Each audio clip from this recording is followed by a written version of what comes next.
কাজে যে অভিযোগটি করেছে ছাত্রদল প্রার্থীরা সেটিও আসলে তারা যাচাই বাছাই করে করেছে কিনা সেটা নিশ্চয়ই আপনারা দল থেকে প্রশ্ন তুলবেন। ছাত্রদল হেরেছে চাঁদাবাজি উগ্রতার কাছে। ছাত্রদলের টাইমিংও ভালো ছিল না। ডাকসুর কথা বলছি, তারা প্যানেল দিতে দেরি করেছে, তাদের উগ্রতার প্রমাণ মিলে তারা ভিসিকে যেভাবে ধমক দিয়েছে, টেবিল চাপড়ে সেখান থেকে শিবির শিক্ষার্থীদের পালস বুঝেছে। ছাত্রদল ব্যস্ত ছিল টেম্পু স্ট্যান্ড দখল নিয়ে। বিভিন্ন জনের মতামতকে আমি একসাথে করেছি। একসাথে করে এই যে মন্তব্যগুলো, এগুলোর সাথে কোনো দ্বিমত আছে ব্যারিস্টার রুমিন ফারহানা? আমি যদি আরেকটু ব্রডার পার্সপেক্টিভে বিষয়টি আলোচনা করি, আমাদের রাজনীতির ধরন কিন্তু পাল্টে গেছে। আপনি যদি নেপালের দিকে তাকান, আপনি যদি কিছুদিন আগে শ্রীলঙ্কায় যেটা ঘটে গেল সেদিকে তাকান, ইন্দোনেশিয়ায় যেটা ঘটবো করেও ঘটলো না কিন্তু ঘটার পথে যাচ্ছিল সেদিকে তাকান, এবং সর্বোপরি আপনি যদি বাংলাদেশের দিকে তাকান, রাজনীতিতে একটা বিরাট প্যারাডাইম শিফটিং হয়েছে। রাজনৈতিক দলগুলো যদি এই শিফটিংটার পালস ধরতে না পারে, তাহলে আপনি ছাত্র সংসদ নির্বাচন বলেন, আপনি স্থানীয় সরকার নির্বাচন বলেন, কিংবা আপনি জাতীয় নির্বাচন বলেন, সার্টেনলি এই নির্বাচনগুলোতে রাজনৈতিক দলগুলোকে কিংবা তাদের সমর্থিত প্যানেলগুলোকে তার মূল্য চোকাতে হবে। ফর এক্সাম্পল, আমরা এক সময় বয়ানের রাজনীতি বা বয়ানের রাজনীতি না বলি, আমরা আইডেন্টিটি পলিটিক্সের জয় জয়কার দেখেছি। ধরুন বাঙালি জাতীয়তাবাদের আইডেন্টিটি, কিংবা ধর্মভিত্তিক আইডেন্টিটি, কিংবা ভাষাভিত্তিক আইডেন্টিটি। এই আইডেন্টিটি পলিটিক্স, যেটা ফর এক্সাম্পল ভারতের দিকে যদি আপনি তাকান, উগ্র ধর্মভিত্তিক যে রাজনীতি তারা করে যাচ্ছে, তাতে প্রতিদিন তাদেরকে আরেকটু উগ্র, আরো বেশি হিন্দু, আরো একটু বেশি হিন্দু, এটা প্রমাণ করতে গিয়ে তাদেরকে হেন কোনো কুকর্ম নাই যেটার আশ্রয় তাদেরকে নিতে হচ্ছে না। অন দি আদার হ্যান্ড, আপনি যদি দিল্লিতে আম আদমি পার্টির পলিটিক্সটার দিকে তাকান, তারা কিন্তু কল্যাণ ভিত্তিক রাজনীতি, জনগণের কল্যাণ ভিত্তিক রাজনীতি বা ওয়েলফেয়ার পলিটিক্সের দিকে মন দিচ্ছে। আমাদের উপমহাদেশ ভারত, পাকিস্তান, নেপাল, আপনি এই দেশগুলোতে যদি দেখেন, এবং আরও সংক্ষিপ্ত করে আলোচনা আনে যদি বাংলাদেশের দিকে তাকান, মুক্তিযুদ্ধের পক্ষ বিপক্ষের রাজনীতি, বয়ানের পক্ষ বিপক্ষের রাজনীতি, বাঙালি না বাংলাদেশি এই তত্ত্বের রাজনীতি, ধর্ম মুসলমান ভিত্তিক রাজনীতি হবে, মানে ধর্মভিত্তিক রাজনীতি হবে। এই সব কিছু ছাপিয়ে আপনাকে যদি রাজনীতিতে টিকে থাকতে হয় এবং লম্বা রেসের ঘোড়া হয়ে টিকে থাকতে হয়, আপনাকে ওয়েলফেয়ার পলিটিক্সের বাইরে গিয়ে আপনার আর দ্বিতীয় কোনো কিছু ভাববার কোনো অবকাশ নেই। আপনি যেই মন্তব্যগুলো পড়ছিলেন, সেই মন্তব্যগুলো প্রথম আলোতে সম্ভবত গতকালকে এসছে। আমি অনেক জায়গায় প্রথম আলো একটা কম্পাইলেশন তৈরি করেছে যে বিভিন্ন জন কিভাবে দেখছে এই ডাকসু নির্বাচনকে। সেখানে অনেকগুলো বিষয় উঠে এসছে। ছাত্র শিবির গত 15 বছর ধরে ছাত্রলীগের ভেতরে ঢুকে গিয়ে বিশ্ববিদ্যালয়ে তাদের কর্মকাণ্ডগুলো চালু রেখেছে, 1। 2 হচ্ছে ছাত্র শিবির বা জামাত, যেটাই আপনি বলেন না কেন, তারা অনেক বেশি সুসংগঠিত এবং ক্যাডার ভিত্তিক একটি সংগঠন। আপনি ছাত্র শিবির বা জামাতে ইসলামের প্রতিটি কর্মী, প্রতিটি নেতা, প্রতিটি সমর্থক, প্রতিটি সাথী, প্রত্যেকে দলের মানে একেবারে ফোরামের বাইরে, একদম 4 কর্নার অফ দ্য পার্টির যে রুলস অ্যান্ড রেগুলেশনস, তার বাইরে তারা কখনোই যাবে না, কোনো রকমেই তারা ভোট দেবে না। তাদেরকে আপনি কোনো কিছু দিয়েই আপনি তাদের ভোটকে কেটে অন্যদিকে নিতে পারবেন না। 3 হচ্ছে এই যে ওয়েলফেয়ার পলিটিক্সের কথা আমি বলছিলাম, আমি গণমাধ্যমে দেখলাম, এটা তো আমার জানার কথা না, আমি তো জামায়াত বা শিবিরের সঙ্গে যুক্ত নই, তারা বিভিন্ন জায়গায় স্টুডেন্টদেরকে নানানভাবে সহযোগিতা করেছে। ফর এক্সাম্পল ওয়াটার পিউরিফায়ার, প্রতিটি হলে হলে তারা ওয়াটার পিউরিফায়ার দিয়েছে। তারা স্টুডেন্টদের যারা হয়তো ততটা আর্থিকভাবে সক্ষম নয়, তাদেরকে, তাদের ভালো ভালো কোচিং সেন্টার আছে, সেই কোচিং সেন্টারগুলোতে তারা বিনা পয়সায় কিংবা কম পয়সায় তাদেরকে কোচিং করিয়েছে। অর্থাৎ স্টুডেন্টদের সুখে দুঃখে একেবারে আজকে থেকে না, এটা 1 বছরের প্রস্তুতি না, কিন্তু এটা জামাতের বহু পুরনো প্রস্তুতি। এখন এটা তাদের গুপ্ত রাজনীতির প্রকাশ্য ফসলও বলতে পারেন আপনি, কিংবা তারা যে দীর্ঘদিন ধরে রাজনীতিটাকে ছাত্রছাত্রীদের সঙ্গে একাত্ম হয়ে করতে পেরেছে, এটা তাদের একটা সফলতাও আপনি বলতে পারেন। তবে আমার কাছে যেটা মনে হয়, যারা পরাজিত হয়েছে তারা ডিনায়ালের মধ্যে না থেকে কিংবা অস্বীকারের সংস্কৃতি মধ্যে না থেকে, বা কি আওয়ামী লীগের ভোট জামাতে চলে গেছে এইগুলো কথা বলা না, দলকে আরো বিপর্যয়ের মধ্যে ফেলা। কেন ফেলা, আমি আপনাকে একটা হিসাব দিয়ে বুঝাই। ধরুন ডাকসু নির্বাচনে ছাত্র দলের ভিপি প্রার্থী পেয়েছে 5000 বা 6000 ভোট, হ্যাঁ, আর শিবিরের প্রার্থী পেয়েছে 14000 ভোট। এখানে 9000 ভোটের একটা গ্যাপ আছে। তো তাইলে কি আপনি স্বীকার করছেন যে এই 9000 ভোট ছাত্রলীগের ভোট? মানে তাহলে আপনি কি বলতে চাইছেন? সো এই ধরনের কথাবার্তা না বলে ঠান্ডাভাবে দলীয় ফোরামে বসে চিন্তা ভাবনা করে কথা বললে ভালো হয় বলে আমার মনে হয়। ব্যারিস্টার রুমিন ফারহানা, আপনি বলেছেন রাজনীতির ধরন বদলে গেছে এবং কল্যাণমুখী রাজনীতির কথা বললেন, শেষে এক্সাম্পল দিলেন যে ছাত্র শিবির ওয়াটার পিউরিফায়ার দিয়েছে হলে হলে, তারা বিভিন্ন ছাত্রকে তাদের আর্থিক সহযোগিতা করেছে। এগুলো সব আমি গণমাধ্যমে দেখেছি। জি জি, ব্যারিস্টার রুমিন ফারহানা, তাহলে কি ধরে নিব বিএনপির আসলে কল্যাণ করবার মতো টাকা নাই, নাকি বিএনপি শুধু আসলে নিতে জানে, মানে চাঁদা নিতে জানে কিন্তু কাউকে কল্যাণের জন্য দিতে জানে না? বিএনপির এটা পলিসি কিনা, আসবো আপনার কাছে। শিশির মনির, আজ সকালে ডাকসু নির্বাচনে জয়ী ছাত্র শিবির সমর্থিত প্যানেলের নেতারা প্রথমে রাজধানীর রায়ের বাজারে জুলাই গণ অভ্যুত্থানে শহীদদের কবরস্থানে গিয়ে দোয়া মোনাজাত করেন। এরপর তারা রায়ের বাজারে শহীদ বুদ্ধিজীবী স্মৃতিসৌধে গিয়ে দোয়া মোনাজাত করেছেন। তারা কি সেখানে ৭১ শহীদ বুদ্ধিজীবীদের জন্য দোয়া করতে গেছেন নাকি ক্ষমা চাইতে গেছেন? তার আগে আসেন, আমি রুমিন ফারহানা আপাকে ধন্যবাদ জানাচ্ছি যে অবজেক্টিভ হওয়ার জন্য। ওনার আজকের এই কথাটা ইজ ভেরি পজিটিভ এবং I am accepting her statement with good grace and also appreciating her. এই জন্য যে আসলে পরাজয় থেকে তো আপনাকে শিক্ষা নিতে হবে। আরেকজনের উইকনেসের উপর ভিত্তি করে তো আপনার স্ট্রেংথ ডেভেলপ করতে পারবেন না। You must stand on your own strength. আমি যদি আমার নিজের স্ট্রেংথের উপর দাঁড়াতে না পারি, আরেকজনের উইকনেসের উপর দাঁড়াতে যাই, সে যদি সবল হয়ে যায় তখন আমি কি করব? So that is the dichotomy in Dhaka university, also in Jahangirnagar university. আমি ছাত্রদলের ভাইয়েরাও কিন্তু আমাদের ছোট ভাই। We love them, we like them. আমরাও তো চাই তারা লেখাপড়া করুক, তাদের একাডেমিক ক্যারিয়ার হোক, এক্সট্রা কারিকুলার অ্যাক্টিভিটিস হোক, রেগুলার স্টুডেন্ট হোক। তারপরে ছাত্রদের অবশ্যই ছাত্ররা তাদেরকে লাইক করবে। আপনি খুঁজে দেখেন তো, নানান রাজনৈতিক কেমিস্ট্রি খুঁজছেন, রেজাল্টের দিকে খুঁজে দেখেন তো, যারা প্রার্থী ছিল তাদের একাডেমিক রেজাল্ট কি দেখেন, অনার্সে কত সিজিপিএ পেয়েছে, মাস্টার্সে কত সিজিপিএ পেয়েছে, আর যারা ভিপি হয়েছে, যারা জিএস হয়েছে, যারা এজিএস হয়েছে, তারা একাডেমিকে কি করেছে। যদি আমি অবজেক্টিভ হতে চাই তাহলে আমাকে তো এগুলো দেখতে হবে। আমি এগুলো না দেখে শুধু রাজনৈতিক বয়ান যদি দিতে চাই, কে গুপ্ত কে সুপ্ত, এগুলো তো people will not accept it. Someone is seeing that a good student is the candidate. একটা এক্সট্রা কারিকুলার অ্যাক্টিভিটি, যে ডিবেট করে, যে ভালো ফুটবল খেলে, যে ভালো লাইব্রেরিতে থাকে, তাকে যদি আপনি ক্যান্ডিডেট করেন, আবার অন দ্য আদার সাইড যদি আমি ক্যান্ডিডেট করে ফেলি যে ব্যাক বেঞ্চার, তাকে ছাত্র দেখে না, তাহলে সেটা তো রাজনীতির দোষ দিলে হবে না। সেটা দেখতে হবে ছাত্র সংগঠনগুলোকে আমরা প্রপার ট্রেকিংয়ে রাখতে পারছি কিনা। এখান থেকে লেসন, শিবিরের জন্যও লেসন, এবং এখান থেকে ছাত্রদলের জন্যও লেসন, এবং বাম সকল সংগঠনের জন্য লেসন। কি lesson? We must be objective. জেনুইননেসটা বিল্ড আপ করতে হবে। জেনুইননেস যদি কারো থাকে, তাহলে যতই আপনি অপপ্রচার করেন না কেন, শেষ পর্যন্ত কিন্তু জেনুইননেস উইল কাম আউট। একজন যদি ভালো ছাত্র হয়, তা ওয়েল বিহেভড হয়, ওয়েল ম্যানার্ড হয়, সে যদি কর্মচারী কর্মকর্তাদের সঙ্গে ভালো বিহেভ করে, তাহলে তার তো একটা জেনুইন কোয়ালিটি। সে সময় মতো ক্লাসে যায়, ভালো রেজাল্ট করে, পরীক্ষা দেয়, তারপরে সে পার্টিসিপেট করে, শিক্ষকদের সাথে ওয়েল ম্যানার্ড হয়। এই জেনুইন কোয়ালিটি আপনি উপ্ত গুপ্ত সুপ্ত নানান অভিযোগ দিয়ে কি ধামাচাপা দেওয়া যাবে? সেই জন্য আমি ছাত্রদলে কিন্তু অনেক ব্রিলিয়েন্ট ছেলেরা আছে, অত্যন্ত ভালো আমাদের ছোট ভাইয়েরা আছে। আমি আহ্বান জানাবো তাদেরকে, come to the regular activities of the university, includes academic activities, extra curricular activities. আমরা দেখেছি তো, আমাদের সঙ্গে যে ছেলেটা ভালো ফুটবল খেলতো, আমরা তার প্রতি দুর্বল থাকতাম। আমাদের সঙ্গে খুব ভালো বিতার্কিক ছিল একজন, ডিউডিএসসি বিতর্ক করতো, একটা ছাত্র সংগঠনের সঙ্গেও তার রিলেশন ছিল, কিন্তু আমরা তাকে অনেক বেশি লাইক করতাম বিকজ অফ হিজ ওরেটর, যে একটু ভালো বক্তা, এত সুন্দর পয়েন্ট মেক করে, পয়েন্ট অফ অর্ডারে দাঁড়িয়ে এত সুন্দর কথা বলে, মনে হয় যেন ডিউডিএসসি পার্লামেন্ট বসিয়ে দিয়েছে।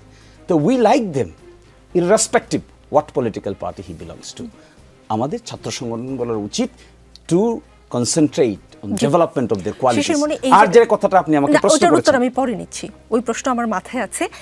আপনি পরামর্শ দিয়েছেন ছাত্রদলকে, শিবিরকেও দিয়েছেন। একটা কথা বলে আমি একটা প্রশ্ন করি। বিএনপির vice chairman doctor Asaduzzaman Ripon বলেছেন, ছাত্রলীগের সাথে তো শিবিরের একটা স্বাচ্ছন্দ্যের সম্পর্ক ছিল, দীর্ঘদিনের গুপ্ত বা গোপনীয় সম্পর্ক ছিল। ছাত্রলীগের যেহেতু এখন ভোট দেওয়ার কোনো বাক্স নাই, তারা তো শিবিরকে সাহায্য করবে। এস এম ফরহাদ তো ছাত্রলীগের পদধারী নেতা ছিলেন। আপনি বলছেন যারা ডিবেট করে, ফুটবল খেলে, তাদের প্রতি মানুষ আকৃষ্ট হয়। গত 15 বছর ছাত্রদলকে সেই সুযোগ পেয়েছে, ছাত্রদলকে জেল খাটতে হয়েছে, পালিয়ে থাকতে হয়েছে, তারা ক্যাম্পাসে প্রবেশ করতে পারে না, সময় মতো ক্লাসে যেতে বলেছেন, সময় মতো তারা কি করে ক্লাসে যাবে? অথচ SM ফরহাদের মতো যারা ছাত্রলীগের পেটের ভিতর ঢুকেছিল তারা তো ঠিক মতো ক্লাস করতে পেরেছে। তিনি ডিবেটিং সোসাইটির বড় পদে সম্ভবত সভাপতি ছিলেন একটা হলের, সেটাও করেছেন। সাদিক কায়েম কোন পলিটিক্স করেন এটা কেউ জানতোই না এইবার আসলে আপনাদের প্যানেল প্রকাশের আগে। তাহলে আপনি কি করে ছাত্রদলকে ফুটবল খেলতে বলেন, ক্লাস করতে বলেন? তাহলে তো আপনি একটা দীনতার কথা বলছেন। জি, ছাত্রদল কি যে কয়জন লোক আজকে ইলেকশন করেছে এই কয়জনই, এই কয়জনের নাম ছাত্রদল? তাহলে তো এটা দীনতা হবে। হাজার হাজার লোক ছাত্রদলের সঙ্গে সম্পৃক্ত, হাজার হাজার স্টুডেন্ট সারা বাংলাদেশে ছাত্রদলের সঙ্গে ডাইরেক্টলি সম্পৃক্ত। এর মধ্যে ব্রিলিয়েন্টদেরকে বাঁচতে হবে আপনাকে। আপনি যদি ক্রাইসিস মোকাবেলা করতে হয় তাহলে এই সমস্ত কথা বললে তো লাভ হবে না। এই রাজনৈতিক দলের কিছু কিছু ব্যক্তিবর্গ এমন সব কথা বলেন যা নাকি বিশ্ববিদ্যালয়ের ছাত্রদের প্রতি টিজিংয়ের সমতুল্য। বিশ্ববিদ্যালয়ের ছাত্ররা ভোট দিচ্ছে, কাকে পছন্দ হবে তাকে দিবে, যাকে পছন্দ হয় না তাকে দিবে। আমি যদি গিয়ে বলি যে এটা হলো এই কারণে দিয়েছে, এটা হলো গুপ্ত, এটা হলো সুপ্ত, তাহলে যে যে যে গার্ল তার ভোট নিজে স্বেচ্ছায় সজ্ঞানে কাস্ট করেছে তিনি ইনসাল্টেড হবেন না? যে বয় নিজে স্বেচ্ছায় সজ্ঞানে 8টা থেকে লাইনে দাঁড়িয়ে তার ভোটটা কাস্ট করেছে তাকে আপনি ইনসাল্ট করছেন না? এই জন্য আমাদের অসুবিধাটা কোথায় বোঝার, অসুবিধাটা হলো ইয়ুথফুল এক্সুবারেন্স, যেটা তারুণ্যের যে উত্তাল তরঙ্গটা, এটা আমরা বুঝতে চাই না। আমরা আমাদের মতো সমীকরণ দাঁড় করাই, এই সমীকরণ দাঁড় করে একটা ব্লেম দেই, ওকে বলে এই ক্যাটাগরির, তাকে বলে ওই ক্যাটাগরির, সে হলে এই ক্যাটাগরির। এগুলো দিয়ে কিন্তু পরিস্থিতির উন্নয়ন হবে না। এগুলাই তো ছিল 5th অগস্টের ব্যাকগ্রাউন্ড। আপনি তো এভাবে কাউকে ব্লেম করতে পারেন না। 14,000 পিপল ভোটেড ফর হিম। আমরা এখানে ক্যাটাগরি করতে পারি? আমাদের তো দেখতে হবে কেন 14,000 ভোট একজন ছেলেকে দিল, কি কোয়ালিটি ক্যাপাসিটি তার মধ্যে আছে, এইটা না ইনকোয়ারি করার বিষয়।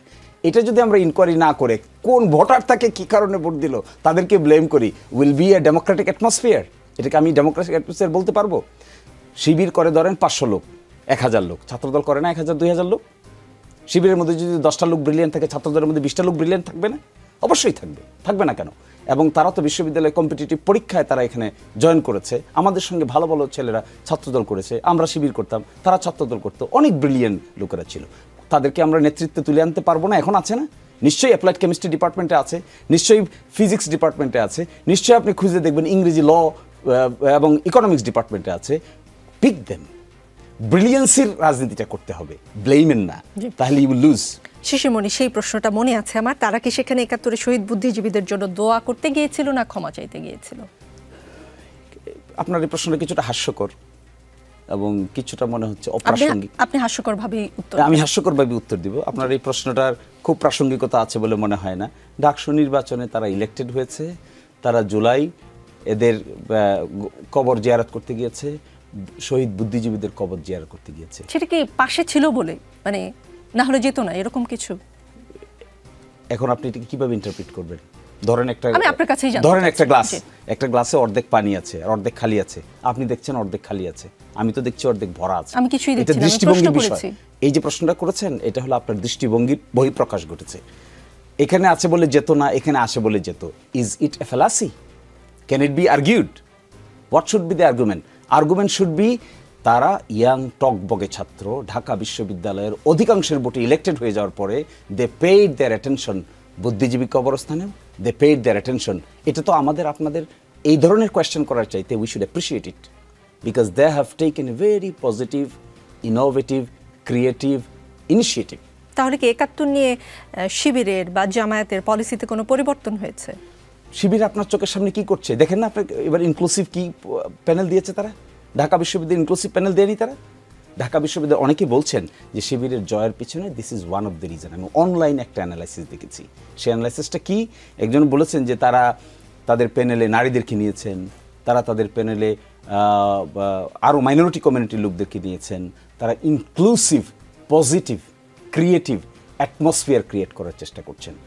আমি আপনি এটাকে বিভিন্ন অ্যাঙ্গেলে দেখতে পারি, but I find this approach is a positive, innovative and inclusive approach. Students should behave like this.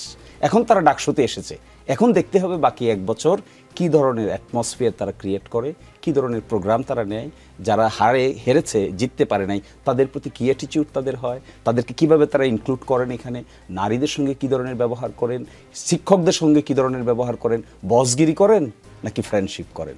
That will determine their fate. আমাদের এখন উচিত তাদেরকে ইন্সপায়ার করা to behave like a student, not like a boss. আমি কিন্তু আসলে আমার মনে হয় না আমি সরাসরি প্রশ্ন উত্তর পেয়েছি। আমি সরাসরি প্রশ্নটা করে ব্যারিস্টার রুমিন ফারহানার কাছে গিয়ে আমি উত্তর নিব। ৭১-এর ভূমিকার জন্য ঘুরিয়ে পেঁচিয়ে নয়, যদি কিন্তু দিয়ে নয়, সরাসরি সরি বলবেন কিনা, এবার সেই পলিসিতে পরিবর্তন এসেছে কিনা। আমি আসছি আপনার কাছে। ব্যারিস্টার রুমিন ফারহানা, মেধাবীরা ছাত্র দলে পছন্দ করে না, তাহলে মেধাবীরা নাই কেন ছাত্র দলে? ডাকসুতে ছাত্রীরা ভোট দিয়েছে শিবিরের প্যানেলকে, ছাত্রী হলগুলোর ভোট দেখলে বোঝা যায় ছাত্রীদের কেনই আস্থা শিবিরের প্রতি, ছাত্র দলের প্রতি আস্থা নেই তাহলে ছাত্রীদের। দেখুন, ডাকসু নির্বাচনটা আমার মনে হয় পুরো বাংলাদেশের রাজনীতির জন্য একটা বিরাট ওয়েক আপ কল।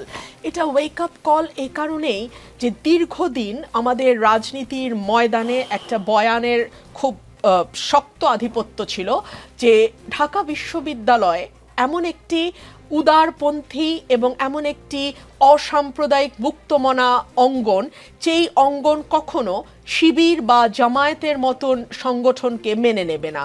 কিন্তু এই ন্যারেটিভটাকে দুমড়ে মুচড়ে দিয়ে জামায়াতের প্যানেল, শিবিরের প্যানেল ল্যান্ডস্লাইড ভিক্টরি পেয়েছে। সো আমার মনে হয় বাংলাদেশের রাজনীতিতে it's a big wake up call, এবং এটা একটা চমৎকার টেস্ট কেস হতে পারে যেটা নিয়ে পলিটিক্স যারা করেন, পলিটিক্যাল অ্যানালিসিস যারা করেন, পলিটিক্স নিয়ে যারা ভাবেন, চিন্তা করেন, বয়ান তৈরি করেন এবং তার মতো করে বিশ্লেষণ করেন, তাদের কিন্তু একটা বিশ্লেষণের ক্ষেত্র আছে। দেখুন, নারীদের ব্যাপারে জামাতের অবস্থান কিন্তু স্পষ্ট নয়। আমরা কিন্তু এখনো খুব স্পষ্ট নই যে নারীদের ব্যাপারে জামাতের কি অবস্থান। আমার ভাই এখানে উপস্থিত আছেন, উনি যদি আমাকে স্পষ্ট করেন বা ওনার আজকে অনুষ্ঠানের মাধ্যমে মানুষকে স্পষ্ট করেন, আমি খুশি হব। আমরা স্পষ্ট নই, কিন্তু সেইখানে আমরা দেখলাম যে রোকেয়া হল থেকে শুরু করে নারী ভোটার যারা আছেন তারা কিন্তু শিবিরকে ভোট দিলেন। কেন এই ভোটটা দিলেন? আমি যেটা গণমাধ্যমের মাধ্যমে জানলাম সেটি হচ্ছে যে ছাত্রী সংস্থা, তাদের যে ছাত্রী সংস্থা আছে, তাদের যে নারী সংস্থাটা আছে, তারা একেবারে হলে হলে গিয়ে আমাদের স্টুডেন্টদের সঙ্গে 1-to-1 একটা কমিউনিকেশন তৈরি করেছে, তাদেরকে আশ্বস্ত করেছে, তাদেরকে বুঝিয়েছে, অর্থাৎ তারা তাদের ভোটের মাঠে জয়লাভের জন্য যা যা করা দরকার সেটা তারা করেছে। এটা গণমাধ্যমের রিপোর্ট। সো এটা যদি হয়ে থাকে তাহলে আমাদের একটা জিনিস বুঝতে হবে যে রাজপথে আমরা যতই স্লোগান দিয়ে লম্বা মিছিল করি না কেন, 1-to-1 কানেকশন বা কমিউনিকেশন ভোটের মাঠে ভীষণ জরুরি। সেই কারণে আমি কিন্তু আমার এলাকাতে যখন ভোটের আলাপ হচ্ছে, আমি কিন্তু বড় বড় সমাবেশ করছি, আপনারা নিশ্চয়ই লক্ষ্য করছেন। একই সঙ্গে আমি আবার প্রতি সপ্তাহে বাজারগুলাতে যাচ্ছি, বাজারগুলাতে গিয়ে চা খাচ্ছি এবং দেখছি যে সাধারণ মানুষ কি বলতে চায়, সাধারণ মানুষ তাদের সমস্যার কথা আমাকে খুলে বলছে। আমি কি করছি, বাড়িতে চলে যাচ্ছি। বাড়িতে চলে গেলে মা বোন যারা হয়তো জনসভায় আসছে না, মিছিলে যাচ্ছে না, বাজারে চা খেতে দাঁড়াচ্ছে না, তারা কিন্তু আবার তাদের বাড়ির উঠানে বসে আমাকে বলছে, মা গো, গ্যাসটা যদি না হয়, ব্রাহ্মণবাড়িয়ার গ্যাস ছাড়া বাংলাদেশে যায়। অর্থাৎ তাদের রান্নাঘরের সমস্যাটা কিন্তু আমি জেনে যাচ্ছি। সো এই যে 1-to-1 people to people connection, it is very important. 1, 2 হচ্ছে এই সময়টা স্মার্ট পলিটিক্সের যুগ। আপনাকে স্মার্ট পিপল আনতে হবে, আপনাকে স্মার্ট পিপল দিয়ে সাজাতে হবে, আপনাকে স্মার্ট পিপল দিয়ে পলিটিক্স করতে হবে। আমাকে একটু সময় দিতে হবে। আর শিশির মনির যে কথাটি বললেন আমার ভাই, আমি ওনার সঙ্গে একমত, কারণ আমি ওনার আগে এটা লিখে রেখেছিলাম, দেখলাম উনিও বলছেন পলিটিক্সে মেরিটোক্রেসি, তার কোনো মানে এটার আর কোনো অল্টারনেটিভ হতে পারে না। পলিটিক্সে আপনাকে মেরিটোক্রেসি আনতে হবে। যদি আপনার কাছে পলিটিক্সের অর্থ হয়ে থাকে, আমি এটা যে কোনো দলের ব্যাপারই বলছি, এটা আমি কোনো বিশেষ দল না, আমি জামাতকেও বলছি, আমি বিএনপিকে বলছি, আমি আওয়ামী লীগকে বলছি, আমি অ্যাজ আ হোল বলছি। আপনার যদি লক্ষ্য হয়ে থাকে যে বস্তি থেকে উঠে এসে আপনি বিলিয়নিয়ার হবেন, অর্থাৎ স্লামডগ মিলিয়নিয়ার, এইটার পলিটিক্স এখন বাংলাদেশে আর সম্ভবত খাটবে না। এবং এই যে বিশ্ববিদ্যালয় একটা চমক হলো, এই চমকটা বাংলাদেশের প্রতিটা পলিটিক্যাল পার্টির জন্য is a big wake up call. যে আপনি যদি পিপল টু পিপল কানেকশন তৈরি করতে পারেন, আপনি যদি মেরিটোক্রেসিকে প্রাধান্য দেন, আপনি যদি মানে উত্তর দক্ষিণ দক্ষিণ বা অমুক ভাই তমুক ভাই, তুমি আমার আমি তোমার, এই পলিটিক্সের বাইরে গিয়ে যদি আপনি আর একটু ব্রডার পার্সপেক্টিভে পলিটিক্সটাকে দেখতে না পারেন, আপনি যদি বয়ানের পরিবর্তে পাল্টা বয়ান তৈরি করতে না পারেন এবং যারা আপনার বয়ান তৈরি করে দিচ্ছে তাদেরকে দলে যথাযথ মূল্যায়ন করতে না পারেন, তাহলে এই ভরাডুবি জাস্ট শুরুই হলো। আরেকটা প্রশ্ন করে আমি যাব বিরতিতে। মুক্তিযুদ্ধ বিষয়ক দুটি প্রশ্নের উত্তরে নিব। ব্যারিস্টার রুমিন ফারহানা, ডাকসুর মুক্তিযুদ্ধ বিষয়ক সম্পাদক পদটাও কিন্তু শিবির সমর্থিত জোটের ঘরে, কেমন করে কিভাবে? কারণ এটি নিয়ে আসলে ডাকসু নির্বাচনের আগে আপনারা এক ধরনের বয়ান তৈরি করার, আপনারা মানে আমি ছাত্র দলের কথা বলছি, এক ধরনের বয়ান তৈরি করার চেষ্টা করেছিলেন। এখানে চন্দ্রদীপ নামে একজনের একটি মন্তব্য পড়ে শোনাতে চাই। একবার ভাবুন তো, ডাকসু নির্বাচনে একটা পদ তৈরি করা হলো, জুলাই অভ্যুত্থান বিষয়ক সম্পাদক, সেই পদে কোনো একদিন নির্বাচিত হলো ছাত্রলীগ, কেমন হবে বিষয়টা? বিরতি নেই, ফিরছি একটু পরেই। দেখছেন রাজনীতি, আমাদের সঙ্গে শিশির মনির আছেন। শিশির মনির, বাংলাদেশের কমিউনিস্ট পার্টির সাবেক সভাপতি ও স্বাধীনতার পর ডাকসুর প্রথম ভিপি মুজাহিদুল ইসলাম সেলিম বলেছেন, ঢাকা বিশ্ববিদ্যালয়ের মতো প্রতিষ্ঠানে এ ধরনের প্রতিক্রিয়াশীল শক্তির উত্থান লজ্জার কারণ। এই ক্যাম্পাস হচ্ছে মুক্ত বুদ্ধি চর্চার কেন্দ্র, সেখানে এই ধরনের শক্তিকে শিক্ষার্থীরা কিভাবে বেছে নিল তা বোধগম্য নয়। তাদের নিয়ে আমার আপত্তি আছে, কারণ তারা স্বাধীনতা বিরোধী শক্তি। তাদের মূল দল জামাতে ইসলামী মুক্তিযুদ্ধের সময় নারী নিপীড়নের সঙ্গে জড়িত ছিল। কোনো মন্তব্য করতে চান? সাথে আগের প্রশ্নের উত্তরটা যদি দিতেন। যে মন্তব্য করতে চাই এটা, উনি তো সিনিয়র মানুষ, I have full respect for him, I always respect, because উনি অনেক এক্সপেরিয়েন্স পাল, অনেক কিছু দেখেছেন। কিন্তু এইভাবে ঢাকা বিশ্ববিদ্যালয়ের ছাত্রদেরকে ব্লেম করাটা মনে হয় ঠিক হবে না। That will be tantamount to attack their independent opinion. যেখানে ঢাকা বিশ্ববিদ্যালয়ের ছাত্ররা একটা জিনিস ডিসাইড করছে, রাইট অর রং। মানুষের জীবন উত্থান পতন হয় না? আপনি একটা দেখেছেন, আমি তো আরেকটাও দেখতে পারি। আমরা যখন বৃদ্ধ হয়ে যাব তখন আরেকটা সিচুয়েশন দেখতে পারি। এটাই তো ডায়নামিজম, ক্রিয়েট হবে, চেঞ্জ হবে, আসবে যাবে। বিশ্ববিদ্যালয়ের ইয়াং ছাত্ররা ডিসাইড করেছে তাদের সহপাঠীদের মধ্যে কাকে কাকে বেছে নেবে, তারা তাকে বেছে নিয়েছে। এখন আমরা যদি এই বক্তব্য দেই, ইট উড বি জাস্টিফাইড? আমি জাস্টিফাইড মনে করি না। But however I have full respect for him, he is an experienced person, he is to me as a father like person.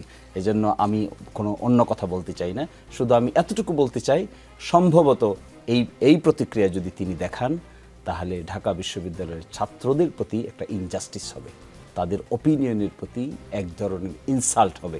এটা কারোই করা উচিত না। জি, আগের প্রশ্নের উত্তর কোনটার কথা বলছিলেন? জি, আমি বলেছি যে আপনারা যদি কিন্তু হয়তো ঘুরিয়ে পেঁচিয়ে ছাড়া ৭১-এর ভূমিকার জন্য ফর্মালি সরি বলবেন কিনা। দেখুন, আমরা এটা ফুললি মনে করি এখন যে প্রজন্ম জামাত শিবির করছে, এদের সঙ্গে ৭১-এর কোনো সম্পর্ক নাই। দে আর সম্পর্ক না থাকা তো ভয়াবহ শিশির মনির। ৭১-এর মাধ্যমে উত্তর দিতে দেন, আমাকে তো উত্তরটা দিয়ে দিলেন না। জি, আমার সেন্টেন্সটা কমপ্লিট করতে দেন। বলুন, কারণ আপনি খুব স্পর্শকাতর কথা বলেছেন। এদের এখন যারা শিবির করছে, আপনি যদি আমাকে এই প্রশ্ন করেন, আমাকে এই প্রশ্ন করছেন কেন? আমি ৮১ সালে জন্ম হয়েছে আমার। আপনি যদি আমাকে এই প্রশ্ন করেন, is it A justified question to me?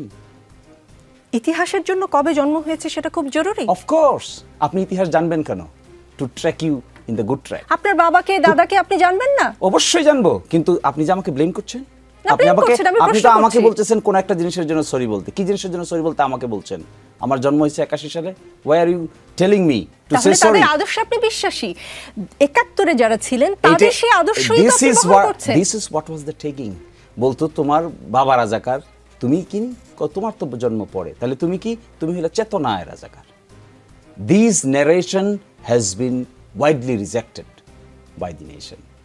এখন যদি আপনি আমাকে এই কথা বলেন, আপনি যদি একজন ৭০ বছর, শুনেন, একজন ৭০ বছর বয়সের একজন যে নাকি এটা দেখেছেন, যে নাকি এটা উইটনেস করেছেন, তাকে যদি আপনি কোয়েশ্চেন করেন, that may be relevant. Why are you asking this question as a student of class 22 years old? আপনি যখন 22 বছর বয়সের ঢাকা বিশ্ববিদ্যালয়ের একজন ছাত্রকে এটা করেন, you are insulting him. This is tantamount to insult.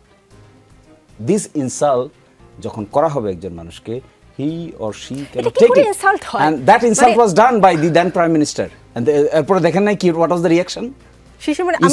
আমি কি এবার প্রশ্ন করতে পারি? পরবর্তী প্রশ্ন, আপনি যে সময় জন্মের কথা বলেছেন ঠিক আশেপাশেই আমার জন্ম। আমি ৭১ দেখিনি বলে কি আমি ৭১-এর চেতনায় বিশ্বাস করব না? বাংলাদেশের জন্ম হয়েছে ৭১-এর মাধ্যমে, আমি ৭১ বিশ্বাস করব না? আপনি কি বিশ্বাস? আমি আমার বাবাকে দাদাকে অস্বীকার করব? আমার জন্ম আমার বাবার মাধ্যমে, আমি অস্বীকার করব? Is it your question done? হ্যাঁ, let me answer. আপনি বিশ্বাস করবেন না করবেন এটা তো প্রশ্ন না, প্রশ্ন হলো you are asking me to say sorry for what? Is it did I do anything? You didn't do You are anything. saying just to something চেতনা, right? জামাত ইসলাম কিছু করেনি, 71-এ কিছু কোনো ভুল করেনি। 81 সালে জন্ম নেওয়া মানুষকে বলছেন কেন? আপনি তো জামাত ইসলামের বিশ্বাসে আদর্শে বিশ্বাসী। If it is so, then the answer is Jamaat Islami as of today repeatedly attempted to express their opinion what they did in 1971, and repeatedly, and even if it has been said repeatedly, the people like you is again asking the same questions. What would be his perception then? আমি বুঝতে পারছি না, ইংরেজিতে বলেছেন তো, ইংরেজিতে এমনিতেও আমি কম বুঝি, একটু বুঝিয়ে বলবেন কি জামাত ইসলাম কি আসলে ফর্মালি সরি বলেছে কখনো? আপনি মনে হয় এই বিষয়টা সম্পর্কে ওয়াকিবহাল না। আপনি নাগরিকত্বের মামলা সম্পর্কে ওয়াকিবহাল? জি অবশ্যই, আমার জন্ম ওই সময় না হলেও আমি জানি। সেই 92 সালে নাগরিকত্বের মামলায় প্রফেসর গোলাম আজম সাহেব বাইতুল মোকাররমের উত্তর পত্রিকা খুলেন, উত্তর গেটে কি বলেছিল প্রেস স্টেটমেন্টটা দেখুন। That is formal. আপনি তো ফর্মালটাকে ফর্মাল নিতে চাইবেন না, because it is not the question of formality and informality. It has now been question to some people as a just to ask the question, no objective. এর বাইরে আর কোনো objective নেই। এর বাইরে অবজেক্টিভ, এখন অবজেক্টিভ কি হওয়া উচিত ছিল? এখন অবজেক্টিভ হওয়া উচিত ছিল how to reconstruct the nation with positive atmosphere. এটা না করে আমরা কি অ্যাটমসফিয়ার ক্রিয়েট করতে চাচ্ছি? বাইতুল মোকাররমের গেটের সামনে যে কথা হয়েছে সেটা নিয়ে আমার একটা প্রশ্ন আছে। আমি ইসলাম সম্পর্কে আপনাদের মতো হয়তো অত বেশি জ্ঞান নেই, কিন্তু আমার যতদূর জ্ঞান আছে আমি জানি কখনো যদি কেউ জুলুম করে কারো উপরে, যে ভিকটিম, সে ক্ষমা না করা পর্যন্ত আল্লাহও ক্ষমা করে না। বাংলাদেশের মানুষ কি জামাত ইসলামের 71-এর ভূমিকার জন্য ক্ষমা করেছে? আপনারা ক্ষমা চেয়েছেন, বাংলাদেশ কি আপনাকে ক্ষমা করেছেন? Is it your issue today or allotted all of your time for this purpose? No, it is not my issue. কিন্তু আপনি স্পর্শকাতর কথা বলেছেন বলে আমি প্রশ্ন করছি একের পর এক। হ্যাঁ, এই যে প্রশ্নগুলো করছেন আপনি, এই যে কথাটা এখন বলছেন, এই কথাটার what is the relevancy now? You are creating the relevancy by yourself in the way that we are discussing in the Daksu election. ওই ছেলেরা ওখানে গিয়েছে, গিয়ে এটাও জিয়ারত করেছে, এটাও জিয়ারত করেছে। This is the question, this is your root question.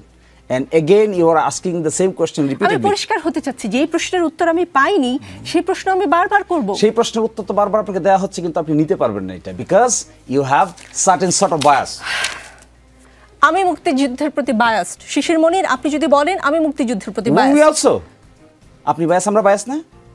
আপনি কি আমরা যখন ডেমোক্রেটিক অ্যাটমসফিয়ারের কথা বলি, আমরা যখন মুক্তিযুদ্ধের চেতনার কথা বলি, আমরা যখন মানবিক সাম্য, মানবিক মর্যাদার কথা বলি, আমরা যখন ডেমোক্রেসির কথা বলি, ফ্রি ফেয়ার এনভায়রনমেন্টের কথা বলি, রুল অফ লয়ের কথা বলি, ট্রান্সপারেন্সি অ্যাকাউন্টেবিলিটির কথা বলি, is this not our biasness? This are our biasness. And এই প্রিন্সিপাল কোত্থেকে আসছে? এই প্রিন্সিপালগুলো আসছে 72 কনস্টিটিউশনে। 72 কনস্টিটিউশন কীভাবে আসছে?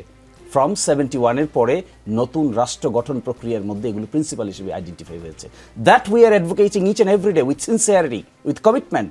আমাদের লাইফ এবং স্টাইল খুঁজে দেখেন, আমাদের জীবনে কোনো করাপশন খুঁজে পাবেন কিনা, আমাদের জীবনে কোনো হিপোক্রেসি খুঁজে পাবেন কিনা, আমাদের জীবনে এমন কিছু খুঁজে পাবেন কিনা যে আমরা বলি একটা করি আরেকটা, আমাদের জীবনে কোনোদিন কোনো তসরফের সঙ্গে যুক্ত আছি তা খুঁজে পাবেন কিনা। Is this not the sentiment of 71? মানবিক সাময়িক মর্যাদার, মানবিক মর্যাদার মধ্যে এগুলো পড়ে না? ট্রান্সপারেন্সি অ্যাকাউন্টেবিলিটি পড়ে না? ডেমোক্রেসি পড়ে না? ফ্রি ফেয়ার এনভায়রনমেন্ট পড়ে না? Liberty, right to life and liberty পড়ে না? That we are advocating for this. তাহলে আপনাকে মুখে মুখে শুধু বললেই কি হবে, না ওয়ার্কগুলো করতে হবে? আপনার কাজে প্রমাণ করতে চান। আমি মনে হয় খানিকটা উত্তর পেয়েছি। ব্যারিস্টার রুমিন ফারহানা, বিএনপি তো মনে হয় জাতীয় নির্বাচনের পর কে কোন মিনিস্ট্রি পাবে সেটাও হিসাব করে ভাগ করে একদম ফেলেছিল। এখন কি বিএনপির স্বপ্নে সাজানো বাগানে ভূমিকম্পের হালকা ঝাঁকুনি লাগলো ডাকসু নির্বাচনের পর, নাকি ডাকসুতে শিবিরের জয়ে ধাক্কাটা রিক্টার স্কেলে 9-এর উপরে ছিল? না, দেখুন, জাতীয় নির্বাচন আর ডাকসু নির্বাচন দুটোকে যদি আপনি একদম একই রকম হিসেবে ধরেন তাহলে আমার মনে হয় সেটা সঠিক হবে না। জাতীয় নির্বাচনের ক্যানভাসটা অনেক বিস্তৃত, জাতীয় নির্বাচনের হিসাব নিকাশ অনেক ভিন্ন, আর ডাকসুর হিসাব নিকাশ অনেক ভিন্ন। কিংবা ছাত্র সংসদের যে নির্বাচনগুলো হচ্ছে, চাকসুতে হচ্ছে, জাহাঙ্গীরনগর বিশ্ববিদ্যালয় হচ্ছে, সেগুলোর হিসাব নিকাশ ভিন্ন। ধরুন জাতীয় নির্বাচনে আপনি এখন থেকে যদি ধরেন আরও 5 মাস হাতে আছে, এবং এই 5 মাসে যেই এলাকা থেকে নির্বাচন করতে চায় তারা কিন্তু পূর্ণ মাত্রায় কাজ চালিয়ে যাচ্ছে। জামাত যদিও পিআর পদ্ধতি নির্বাচনের কথা বলছে, কিন্তু জামাতে কিন্তু 300 আসনে সবচেয়ে আগে তাদের প্রার্থী কারা কারা হবেন সেটা নির্ধারণ করে ফেলেছেন। এবং আমাদের যতটুকু ধারণা, বিএনপির যারা নীতি নির্ধারণী মহলে আছেন তারাও তাদের হিসেব নিকাশ করে ফেলেছেন কোন আসনে কাকে দেবেন। এবং জাতীয় নির্বাচনে কিন্তু রিপিটেডলি জরিপ হতে থাকে, সরকারি সংস্থাগুলো জরিপ করে, দল 6 মাস পর পর জরিপ করতে থাকে, এর বাইরেও কিন্তু বিভিন্ন বেসরকারি সংস্থাও জরিপ করে। সো 300 আসনের ফলাফল কিরকম আসবে, কাকে দিলে কিরকম ফল আসবে, এইটার একটা মানে আগের চিত্র, মানে এটার একটা পূর্ব চিত্র কিন্তু প্রত্যেকটা দলের হাতেই মোটামুটি থাকে। সো সেই হিসাবেও কিন্তু দলগুলো মোটামুটি জানে যে কি পরিমাণ আসন তার দল নির্বাচন যদি মোটা দাগে সুষ্ঠু হয় পেতে যাচ্ছে। সে কারণে আপনি দেখবেন জাতীয় নির্বাচন নিয়ে একমাত্র আমি এখন পর্যন্ত দেখছি সবচেয়ে সোচ্চার এবং সম্ভবত একমাত্র সোচ্চার দল বিএনপি। কারণ বিএনপি জানে যে যদি আর 2 মাস বা 3 মাস বা 4 মাস পরে ভোট হয়, বিএনপি একটা ভালো বিজয় নিয়ে বিএনপি সরকার গঠন করতে পারবে।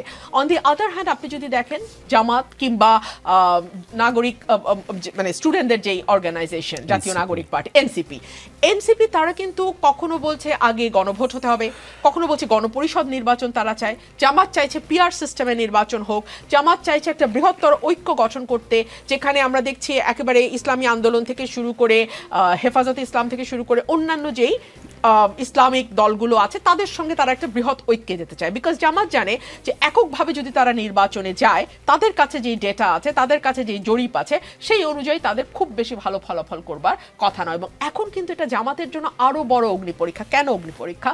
বিকজ এই ডাকসু নির্বাচনটা কিন্তু জামাতের এক ধরনের হাইপ তৈরি করেছে পুরো দেশব্যাপী। সো জামাতের এক ধরনের ইমপ্রেশন জামাত দিয়েছে বা দেওয়ার চেষ্টা করছে যে যদি জাতীয় নির্বাচন হয় তারা ভালো আসন সংখ্যা নিয়ে সংসদে যেতে পারবে।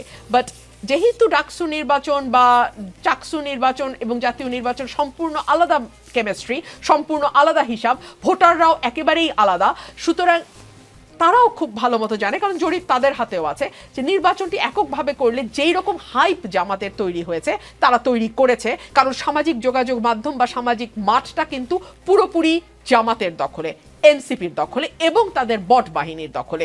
বিএনপি কিন্তু ভীষণ রকম পিছিয়ে আছে এই সামাজিক যোগাযোগ মাধ্যমের মাঠটিতেও, যেটি কিন্তু অত্যন্ত গুরুত্বপূর্ণ আজকের দিনের রাজনীতিতে। সো জামাত যে হাইপটা তৈরি করেছে সামাজিক যোগাযোগ মাধ্যম ব্যবহার করে এবং নানানভাবে, এবং ডাকসুর নির্বাচন তো সেই হাইপে ডেফিনেটলি একটা পজিটিভ ইম্প্যাক্ট রেখেছে, সেইখান থেকে আপনি দেখবেন জামাত কিন্তু এককভাবে নির্বাচন করতে ভয় পাচ্ছে, কিংবা তারা পিআর পদ্ধতি সামনে আনছে, কিংবা তারা বলছে পিআর না হলে নির্বাচন করবোই না, অথচ তারা 300 আসনের প্রার্থী রেডি করেছে। আবার তারা বলছে ইসলামিক দলগুলোর সঙ্গে বৃহৎ ঐক্যে যাবে, যেই ইসলামিক দলগুলোর প্রধান বিভিন্ন সময় বলেছে যারা জামাত করে তাদের ইমানই নাই, জামাত ইসলামের সঙ্গে ইসলামের কোনো সম্পর্কই নাই। আবার জামাত ইসলাম যেই মতাদর্শের ইসলামে বিশ্বাস করে, তারাও মনে করে যে অন্যান্য যে ইসলামিক দলগুলো আছে তারাও যেই সঠিকভাবে ইসলাম পালন করছে না।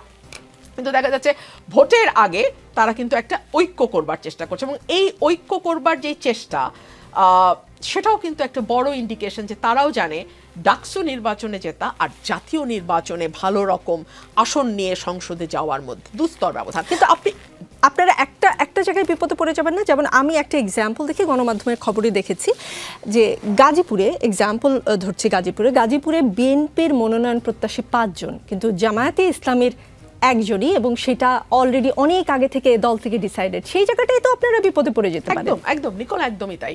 এবং জামাতে ইসলামের যে কথাটা আমি শুরুর সেগমেন্টে বলেছিলাম যে এটা একটা ক্যাডার ভিত্তিক দল, এবং এই দলের যে দলীয় সিদ্ধান্ত তার বাইরে একজন কর্মী, সাথী, বন্ধু কেউ যাবে না ওই সিদ্ধান্তের বাইরে। এবং যেহেতু দল থেকে সিদ্ধান্ত হয়েছে শিশির মনিরকে সুনামগঞ্জে দেবে বা যে আসনেই দেখ, ওই জায়গায় জামাত আর কোনো রকম দ্বিমতের জায়গা নাই। কিন্তু বিএনপি বা অন্যান্য যে পলিটিক্যাল পার্টিগুলো আছে তারা কিন্তু অনেকটা লুসিড, অনেকটা মানে অ্যাকোমোডেটিভ, এবং বিভিন্ন মতকে তারা অ্যাকোমোডেট করে চলে। সো এই দলগুলো কিন্তু ক্যাডার ভিত্তিক দল না, সুতরাং প্রতিটি আসনে দেখা যাবে একটা প্রার্থীর সঙ্গে হয়তো 2টা 3টা 4টা 5টা প্রার্থীও স্বতন্ত্র দাঁড়িয়ে গেছে। এই সমস্যা বিএনপিকে ফেস করতে হবে, এবং এই রিয়ালিটি মাথায় রেখেই নিশ্চয়ই বিএনপি তার সেক্ষেত্রে আপনারা প্রার্থী আসলে বাছাই করবেন কি করে? যোগ্যতা কি হবে? মনোনয়ন না কে ওই কত যে যেটা দরে আমি- কিনতে যেটা পারে? আমি আপনাকে বলছিলাম না, আমাদের তো পরিসংখ্যান আছে, আমাদের ডেটা আছে, আমাদের জরিপ আছে, দলের জরিপ আছে, দলের বাইরের জরিপ আছে, বেসরকারি সংস্থার জরিপ আছে, সরকারি সংস্থার জরিপ আছে। এটা শুধু বিএনপি না, এটা সব দলের কাছেই আছে। সো তারা সেই অনুযায়ী তাদের প্রার্থী যদি ঠিক করতে পারে, আমার মনে হয় না নির্বাচনে সেটা কোনো বড় প্রভাব ফেলবে। আরেকটা কথা আমি একটু বলি আমার আগের বক্তব্যের সূত্র ধরে। ধরুন আওয়ামী লীগকে নিষিদ্ধ করার পরে জাতীয় পার্টিকে নিষিদ্ধ করবার জন্য আপনি দেখবেন জামাত এবং জাতীয় নাগরিক পার্টি তারা কিন্তু ভীষণ রকম উৎসাহী। এর কারণ হচ্ছে তারা বিশ্বাস করে জাতীয় নির্বাচনের ক্ষেত্রে যদি জাতীয় পার্টি অংশ নেয় তাহলে আওয়ামী লীগের যে ভোট ব্যাংক তার একটা বড় অংশ কিন্তু জাতীয় পার্টির সঙ্গে যাবে এবং তারা জাতীয় পার্টিকে ভোট দেবে। সো খুবই সম্ভাবনা আছে যে সেকেন্ড লার্জেস্ট পলিটিক্যাল পার্টি যদি প্রথমটা বিএনপি হয়, যদি হয়, সেকেন্ড লার্জেস্ট পলিটিক্যাল পার্টি জাতীয় পার্টি হতে পারে। সে কারণেই কখনো বলা হচ্ছে পিয়ার ছাড়া নির্বাচনে যাব না, অন্যান্য ইসলামিক দলগুলোর সঙ্গে একটা বৃহৎ ঐক্যের কথা বলা হচ্ছে, এবং last but not the least জাতীয় পার্টিকে নির্বাচন থেকে দূরে রাখবার একটা চেষ্টা আমরা লক্ষ্য করছি। জি।